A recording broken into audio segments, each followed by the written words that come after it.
सभी को प्रणाम निवेदित करती हूँ। जय गुरुदेव, जय माँ गायत्री। राष्ट्रीय उत्कर्ष का एक रोल समाप्त हुआ। राजनीतिक स्वतंत्रता प्राप्त कर ली गई। बाह्य दृष्टि से उसका श्रेय राजनीतिक पार्टियों को या व्यक्तियों को मिल सकता है, पर उसका आध्यात्मिक श्रेय सिर्फ गीता को प्राप्त होता है। इसमें इनकार नहीं किया जा सकता।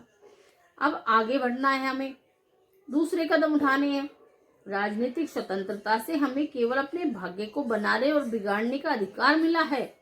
विदेशी शासन के जुए के नीचे जूते हुए हम पराधीन पशु की तरह थे, जिसमें न हमें अपना भाग्य बनाने की आजादी थी और न बिगाड़ने की। पर अब स्थिति बदल गई है।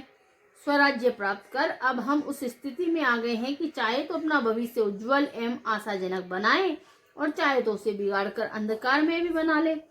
वास्तविकता यह है कि अभी तो आत्मनिर्माण के मार्ग में जो बाधा थी वह हटी है। पुनरुत्थान का कार्य तो हमें अब करना होगा। करने का समय तो अब आया है। राजनीतिक स्वाधीनता ने इसके लिए पथ प्रशस्त मात्र किया है, मार्ग की अड़चन मात्र को हटाया है। पिछले अंधकारमय दिनों में हमने बहुत कुछ खोया है। विदेशी गुलामी के दिनों में हमें अपार क्षति उठानी पड़ी है। उन हानियों में सबसे बड़ी क्षति मानसिक और नैतिक स्थिति गिरने की है। किसी समाज की यही दो आधार स्तंभ होते हैं। इन्हीं पर उसकी स्थिति उन्नति एवं अवनति निर्भर रहती है। हम इन दोनों ही क्षेत्रों में कितने पिछड़े हैं, इसकी चर्चा करने मात्र से किसी भी भावनाशील अंतःकरण में पीड़ा उठ पड़ती है।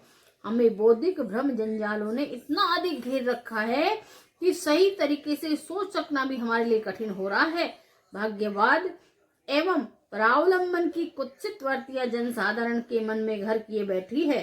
अपनी अवनति का कारण वे भाग्य, ईश्वर, समय या ग्रह नक्षत्रों को मानते हैं और कोई अवतार प्रकट होकर उनके दुख दूर करेगा, ये आशा लगाए बैठे रहते हैं। आलस्य और आक्रमणीयता के कारण 80 करोड़ की आबादी का हमारा देश अपने पुरुषार्थ से जो कर सकता था उसका 100वां भाग भी कर नहीं पा रहा है।